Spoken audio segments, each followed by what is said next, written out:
इमरान खान ने अपने हाथ में जो दो धारी तलवार थाम रखी है, उस तलवार की एक धार अमेरिका की गर्दन पर है, तो उसी तलवार की दूसरी धार उन्होंने पाकिस्तान की फ़ौज पर रख ली है।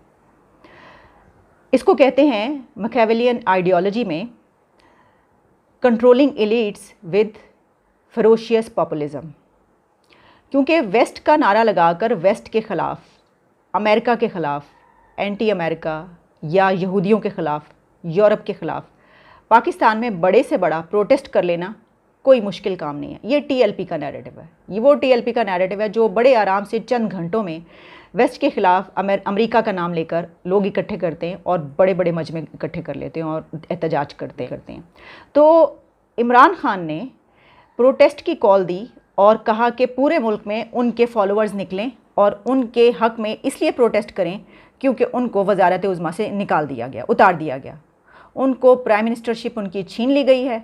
उनको जो वज़ीर आज़म थे, अब उनको गद्दी से उतार दिया गया है और उनके ख़िलाफ़ ये साजिश है। तो वो American backed regime change conspiracy, जो उनका कहना था कि जब वो इक़्तिदार में थे उस वक्त उनका कहना था कि ये कंस्पिरेसी उनके ख़िलाफ़ हो रही है और इसमें ये अमेरिका की है, लेकिन इसमें पाकिस्तान के अंदर के लोग कुछ शामिल है, जिसमें वो कहते थे कि पॉलिटिकल पार्टीज़ जो कि पीपल्स पार्टी और PMLN पे ये कहते थे जी पैसे लेकर जो है ये कर रहे हैं, ये सब कुछ वो इल्ज़ामात लगाते थे। लेकिन उन्होंने कभी भी पाकिस्तान की फ़ौज का नाम नहीं लिया था जब वो इक़्तिदार में थे, क्योंकि वो ये चाहते थे कि उस वक्त वो सेम पेज पर रहें और उनके साथ मिलकर काम करें। बल्कि वो तो ये भी कहते रहे कि ये तो न्यूट्रल नहीं हो सकते आप, इसकी वजह ये है कि मैं तो हक़ की आवाज़ हूँ। अमर बिल मारूफ़ की उन्होंने कैंपेन चलाई जिसमें उनका ये कहना था कि वो तो सच्चाई का सिंबल हैं और बाकी उनके सामने जितनी भी ताकतें हैं वो शैतान हैं, क्योंकि उन्होंने वो हक़ को बातिल की जो जंग का एक नक्शा पेश करते हैं उन्होंने उसको वही उस कैंपेन को ढाल दिया था उसमें। लेकिन फिर भी उन्होंने आखिरी दम तक ये कोशिश की कि उनका साथ दिया जाए। जब वो नहीं दिया गया और फिर 9 अप्रैल की रात आई, शाम आई, और उसके बाद जब वो उसमें से निकले हैं तो अगले दिन उन्होंने जो प्रोटेस्ट कॉल किया है, तो कल की रात और शाम में पूरे पाकिस्तान में ह्यूज प्रोटेस्ट हुए हैं, ह्यूज गैदरिंग्स हुई हैं, बहुत बड़े जलसे और प्रोटेस्ट हुए हैं।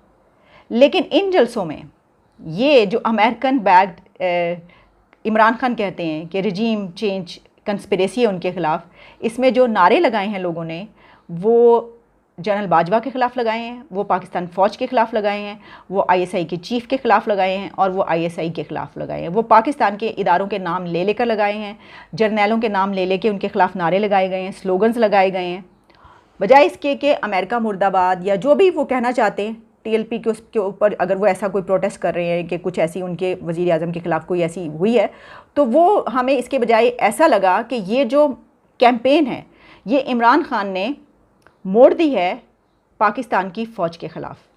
अब वो क्योंकि एक जब पूरा मुल्क आपका जगह जगह इतनी बड़ी तादाद में लोग जमा और फ़ौज के ख़िलाफ़ नारे लगा रहे हों, तो आप सोच सकते हैं कि ये कैसा पैनिक क्रिएट कर सकता है मुल्क के अंदर।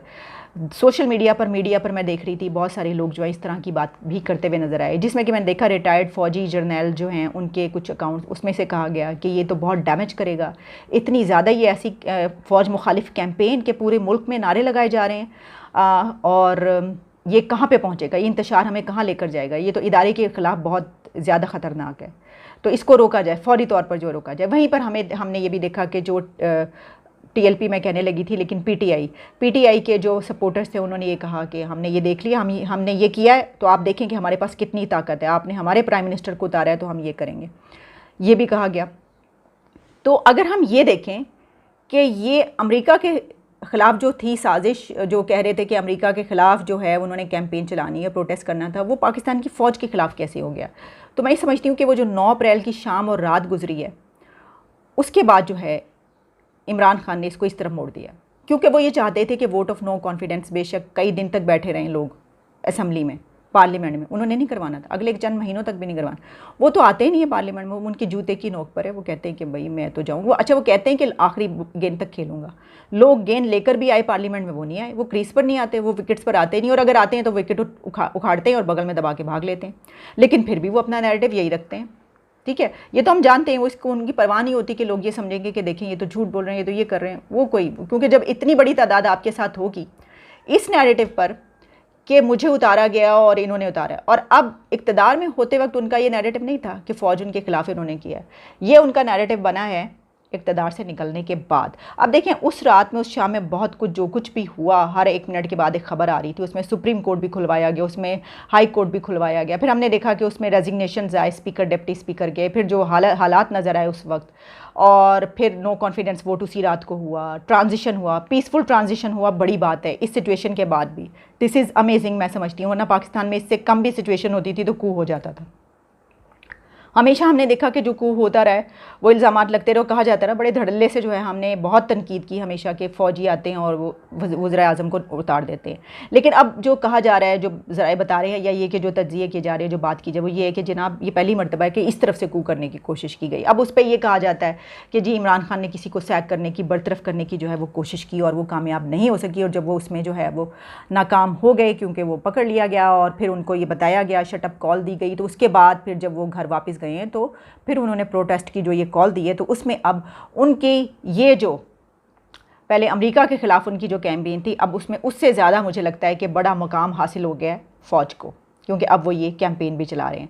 अब इसमें कुछ और वजूहात भी हैं। अगर आप मुझसे पर्सनली ये पूछेंगे तो मैं तो ये कहूँगी कि जब इमरान खान ये कहते हैं कि तुम कौन होते हो हमें कहने वाले, या हम तुम्हारे ग़ुलाम क्यों बने, तो प्रॉब्लम ये है कि अगर आप IMF प्लान ना लेते, अगर आप उनसे कोई 33 बिलियन डॉलर्स के फ़ॉरेन लोन्स में इतनी अमाउंट आपने ली है इन 3 से 4 सालों में, और तारीख़ के सबसे बड़े कर्ज़े बताए जा रहे हैं, अगर आप ये सब कुछ ना लेते तो आप बिल्कुल हक बजानिब थे, आप बिल्कुल राइट पोजीशन पे थे कि आप ये कहते कि भाई क्यों हम तुम्हारे ग़ुलाम बने, मैंने तुमसे IMF प्लान लिया है, मैंने तुमसे कर्ज़े लिए हैं, मैंने नहीं लिए, तुम कौन होते हो मुझे डिक्टेट करने वाले। लेकिन वो जो करते हैं उसके एंटायरली ऑपोजिट बोल रहे हैं, अपनी कैंपेन चला रहे हैं। मैं तो ये समझती हूँ कि उनको ये सब नहीं कहना चाहिए, क्योंकि वो तो ये अमेरिका के ग़ुलामी में आ चुके हैं IMF प्लान के बाद, वो तो ग़ुलाम हैं। आप किसी से कर्ज़ा लेंगे तो आपको, अगर किसी ने ये कहा कि beggars are not the choosers, तो ये क्यों कहा? क्योंकि आपने बेग किया, आपने उनसे कर्ज़े लिए, आप IMF प्लान में गए, और फिर उसके बावजूद आपने कंटेनर्स पे चढ़ के उनके ख़िलाफ़ कैंपेन चलाई, बहुत बुरा बुरा बोला, तो वो क्या करें? उनके पास क्या ऑप्शन है? फिर भी उन्होंने कुछ नहीं कहा आपको कभी। तो मुझे ऐसा लग रहा है कि अब वो ये कह रहे हैं कि अब ये ऐसा नहीं होगा। अब दूसरी तरफ हम ये भी जानते हैं कि इमरान खान और उनके करीबी साथियों के ख़िलाफ़ जो हैं वो केसेस हैं बहुत ज़्यादा, उनको जेलों में डाला जा सकता है आइन तोड़ने के और जो तौहीन अदालत है उसके।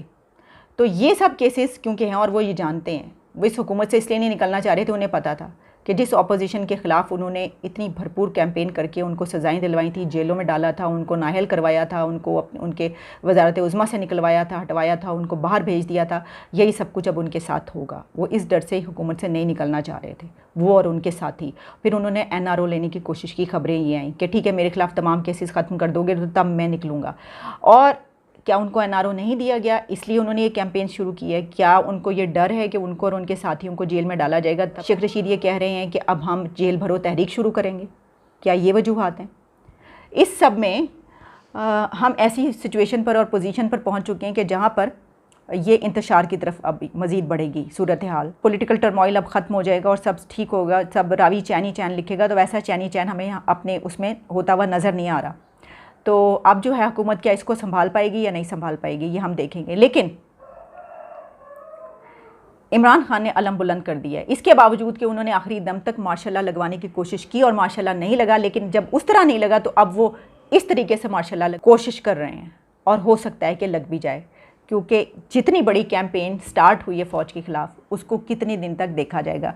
क्या उनको NRO दे दिया जाएगा, ठीक है आप चले जाएँ, आप जो कह रहे हैं आपके मान लेते हैं, आपको जेलों में नहीं डालते, आइन तोड़ने की सज़ा नहीं देते, तौहीन अदालत की सज़ा नहीं देते, बाकी को देते रहें, आपको नहीं देंगे, आप इस तरह ना करें, ये किया जाएगा, हथियार डाल दिए जाएंगे और कोई तरीका निकाला जाएगा, या फिर इंतशार की तरफ हम बढ़ेंगे। आपको मैं छोड़े देती हूँ कुछ ऐसी वीडियोस जो कि ये प्रोटेस्ट की हैं, वो देखिए और मुझे इजाज़त दीजिए। Take care and good bye.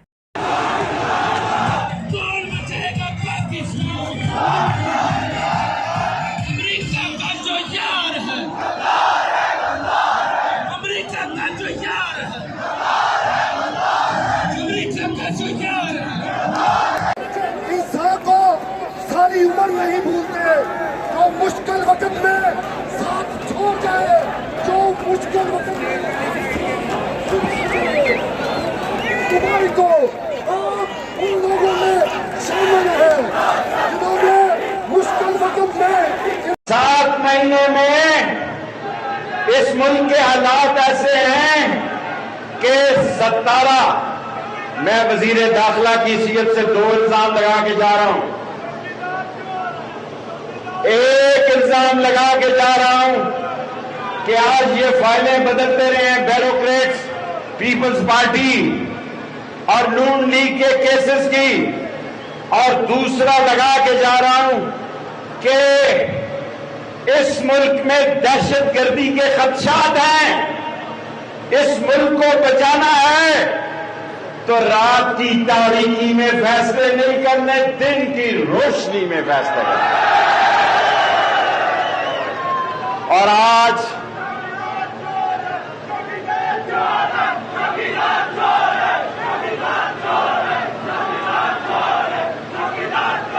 ऐसे नारे ना लगाओ, लाल हवेली की ये तारीख नहीं रही है, हम लड़ेंगे अमन से। 29 तारीख 4 को ईद हो जाएगी, आप तैयारी पकड़ें। हर रोज लाल हवेली से जेल भरो की तारीख चलाएंगे।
अगर सुप्रीम कोर्ट इनके कहने के मुताबिक, इनकी मनपसंदी के मुताबिक फैसला नहीं करता तो इसका मतलब ये फैसला ही नहीं मानते। इसका मतलब सड़कों पे आ जाएंगे, मुल्क को रोक देंगे। यानी कोई मुल्क चल सकता है ऐसे, और इसका नुकसान किसको है? हमारे पाकिस्तानियों को। ये मुल्क से दुश्मनी हो रही है, ये मुल्क दुश्मन है, ना सिर्फ इस तरह की बात